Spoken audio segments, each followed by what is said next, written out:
Attention, look on the board. Today our topic is very important topic. Topic is magnetic elements of the earth magnet. आपको जैसे पता है, जैसा कि मालूम है कि हमारी पृथ्वी एक स्ट्रॉन्ग मैग्नेट है. Our earth is a strong magnet. अब जब अर्थ मैग्नेट है तो इसके अंदर मैग्नेटिक प्रॉपर्टीज होंगे. इन मैग्नेटिक प्रॉपर्टीज को स्टडी करने के लिए कुछ फिजिकल क्वांटिटीज की जरूरत पड़ती है. अर्थ के किसी पॉइंट पर उसके मैग्नेटिक गुणों को जानने के लिए, स्टडी करने के लिए कुछ फिजिकल क्वांटिटीज चाहिए आपको. उन्हीं फिजिकल क्वांटिटीज का नाम है magnetic elements of the earth magnet. इसके डिफिनीशन में कहेंगे physical quantities required to study the magnetic properties of the earth magnet.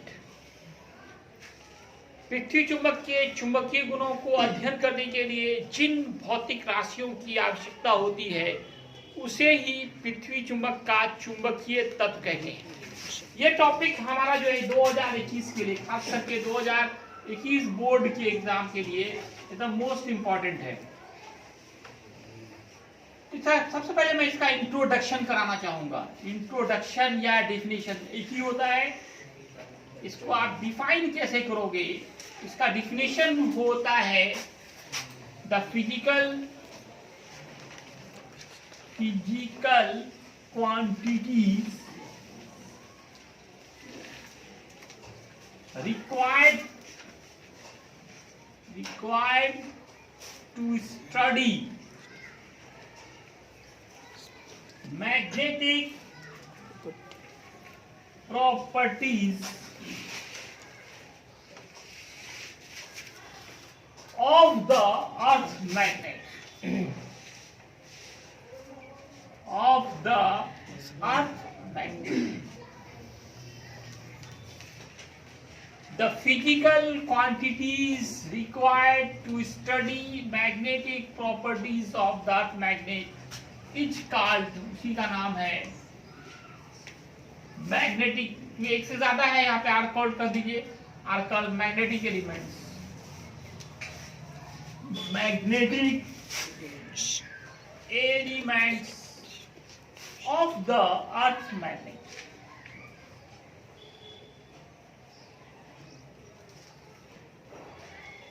अब देखिए कितने मैग्नेटिक एलिमेंट्स हैं.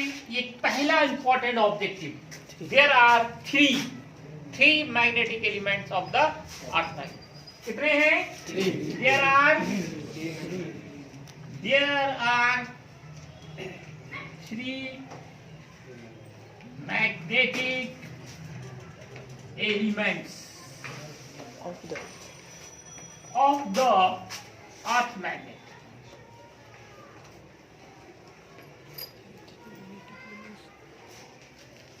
इसमें पहला कहलाता है नंबर 1 में angle of declination.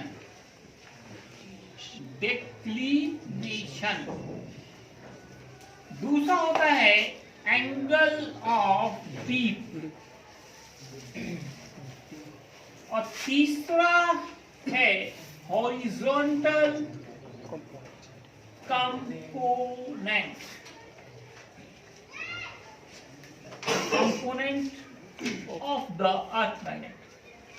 of the earth magnet.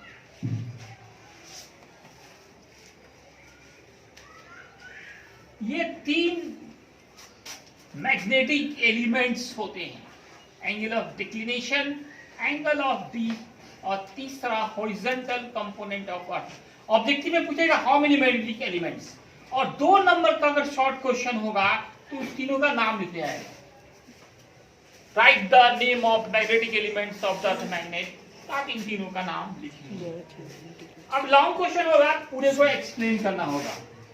और ये तीनों का अलग अलग definition, what is angle of declination, what is angle of deep, and what is horizontal component of the earth magnet. ये 3 अलग से शॉर्ट क्वेश्चंस हो गए। हर एक जो है वो एक एक शॉर्ट क्वेश्चन है। 2 मार्क्स के बहुत सारे क्वेश्चंस होते हैं आपको। तो पहला है एंगल ऑफ डिक्लिनेशन। हिंदी में इसको बोलते हैं दिक्पात कोण। दिक्पात कोण, एंगल ऑफ डिक्लिनेशन, दिक्पात कोण। ये क्या है इसको फिगर से समझिए। अर्थ के किसी पॉइंट पर मैग्नेटिक मेरिडियन और ज्योग्राफिकल मेरिडियन, इस दोनों के बीच जो एंगल बनता है, यही एंगल, इसमें से एक जो है मैग्नेटिक मेरिडियन हो गया, एक हो गया ज्योग्राफिकल मेरिडियन। ये जो इंक्लाइंड है इसका नाम है ज्योग्राफिकल मेरिडियन। ये ज्योग्राफिकल मेरिडियन या मैग्नेटिक मेरिडियन क्या होता है इसको भी पिछले लेक्चर में बताया गया है। जैसे हमारी पृथ्वी चुंबक है, इसके 2 एक्सिस होते हैं जो बिल्कुल सीधे नॉर्थ साउथ होता है, ये ज्योग्राफिकल एक्सिस कहलाता है। दूसरा एक्सिस इस पे थोड़ा सा इंक्लाइंड होता है, ये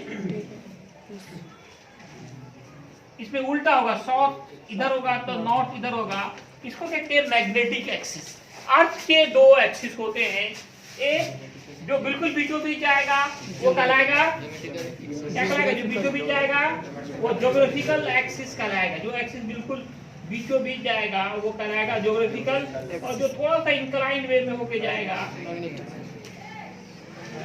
वह मैग्नेटिक एक्सिस कहलाएगा। उल्टा होगा लेकिन पोल्स जो है, जैसे यहाँ नॉर्थ है, ये अगर आपका भौगोलिक नॉर्थ है, ज्योग्राफिकल नॉर्थ है, तो ये अर्थ मैग्नेट का साउथ पोल है। इसी तरह से अगर जैसे ये आपका ज्योग्राफिकल साउथ है तो ये अर्थ मैग्नेट का नॉर्थ पोल होता है। और एक ऐसा प्लेन जो मैग्नेटिक एक्सिस, ये जो SN है ये मैग्नेटिक एक्सिस है, इस पे अगर कोई प्लेन परपेंडिकुलर रखा जाए तो इसका नाम हो जाता है मैग्नेटिक मेरिडियन। इसी तरह से ज्योग्राफिकल एक्सिस पे अगर कोई परपेंडिकुलर डाला जाए तो उसका नाम होता है ज्योग्राफिकल मेरिडियन। इस दोनों के बीच बने कोण को ही एंगल ऑफ डिक्लिनेशन कहते हैं। एक छोटा सा एक लाइन का डिफिनेशन है, अभी आप याद कर सकते हो, the angle between magnetic meridian and geographical meridian, या पहले बोलिए आप ज्योग्राफिकल मेरिडियन, ज्योग्राफिकल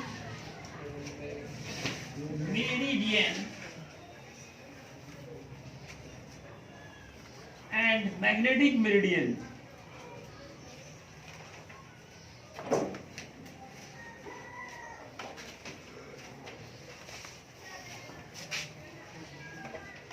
इस काल कहलाता है, क्या कहलाता था, angle between geographical meridian and magnetic meridian is called angle of declination.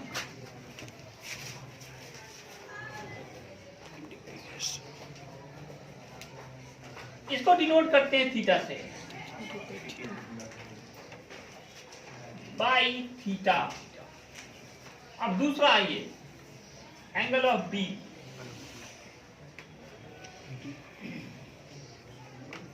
Hindi में नमन कोण कहते हैं, नमन कोण।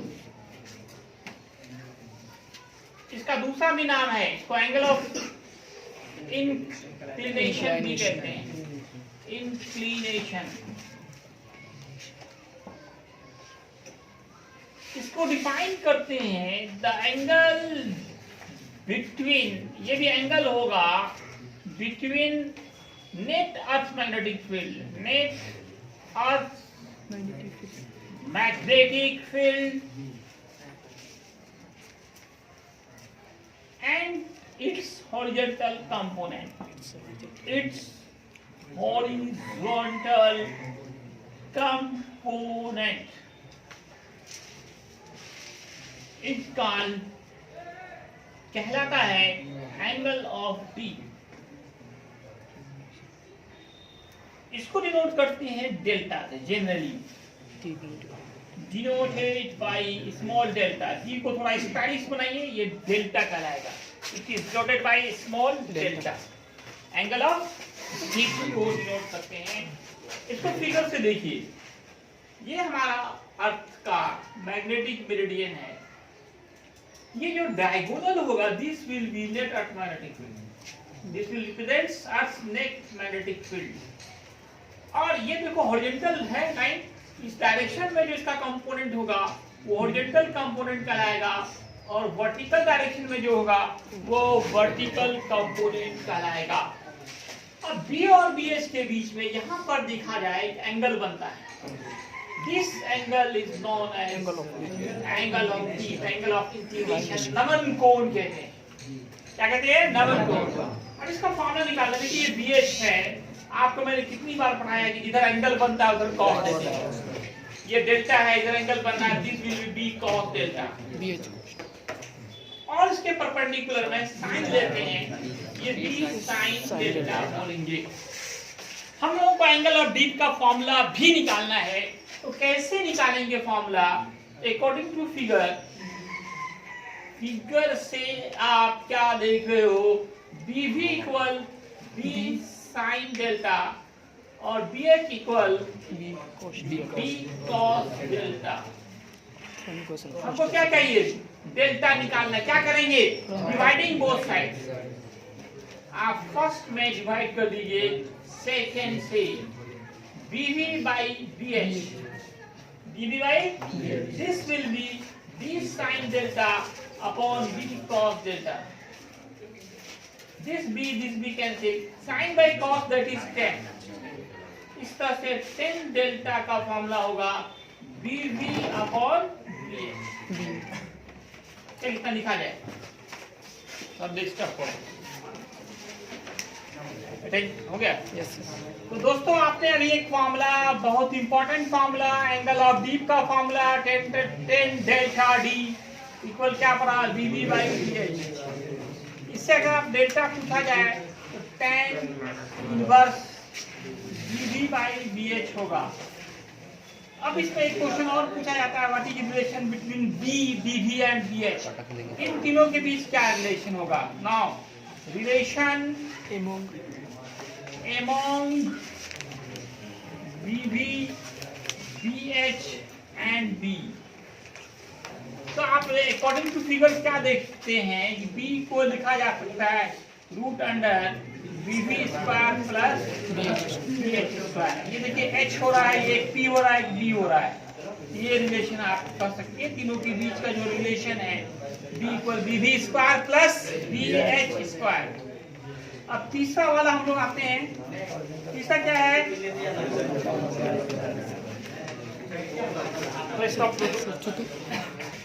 तीसरा जो है horizontal component of the earth magnet. इसका परिभाषा तो नाम में ही है, तो पूरा एकदम परिभाषा नहीं लिखा हुआ, इसका लंबा नाम है हॉरिजॉन्टल कंपोनेंट। आप ये जो BH देख रहे हो, यही नाम आना हॉरिजॉन्टल कंपोनेंट है। अर्थ के किसी पॉइंट पर अर्थ के टोटल मैग्नेटिक फील्ड इंडक्शन का हॉरिजॉन्टल डायरेक्शन में जो कंपोनेंट होता है उसी को हम लोग कहते हैं horizontal component of the earth magnet. Definition कहेंगे the component of the net earth magnet, earth magnetic field induction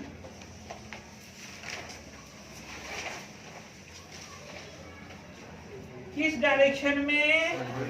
in horizontal direction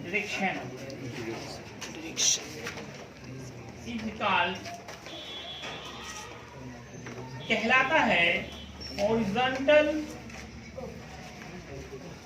component of the earth magnet।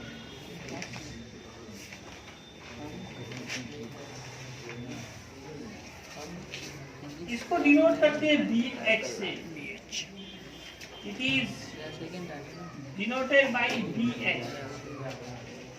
दोनों कैपिटल ही है लेकिन B बड़ा सा लिखेंगे, H छोटा सा लिखेंगे। इस BH का फॉर्मूला आप देख चुके हैं, क्या फॉर्मूला होगा? B cos delta. लिखो तो देखिए BH equal B cos delta. इस पे बेस्ड न्यूमेरिकल्स भी बहुत इजी होते हैं, लेकिन बहुत ही इंपॉर्टेंट होते हैं। इसके बेस्ड जो न्यूमेरिकल्स होते हैं, आप देख सकते हैं क्वेश्चन में कितनी बार इसके बेस्ड न्यूमेरिकल्स पूछे जाते हैं और बहुत इजी क्वेश्चन होता है। किस तरह का न्यूमेरिकल्स इसके पे रहेगा,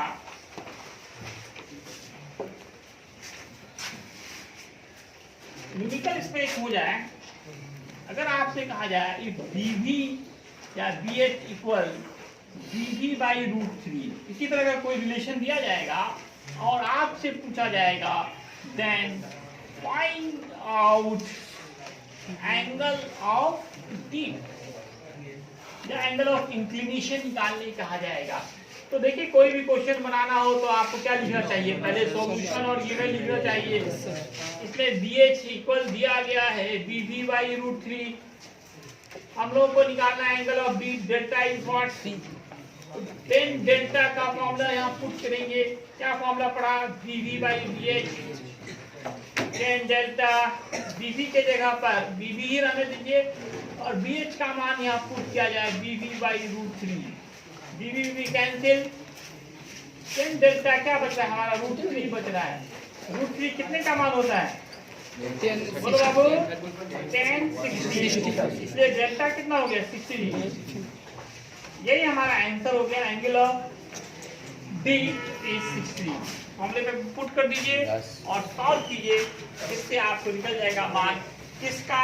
एंगल ऑफ D डेल्टा बराबर कितना आ गया? 60। धन्यवाद।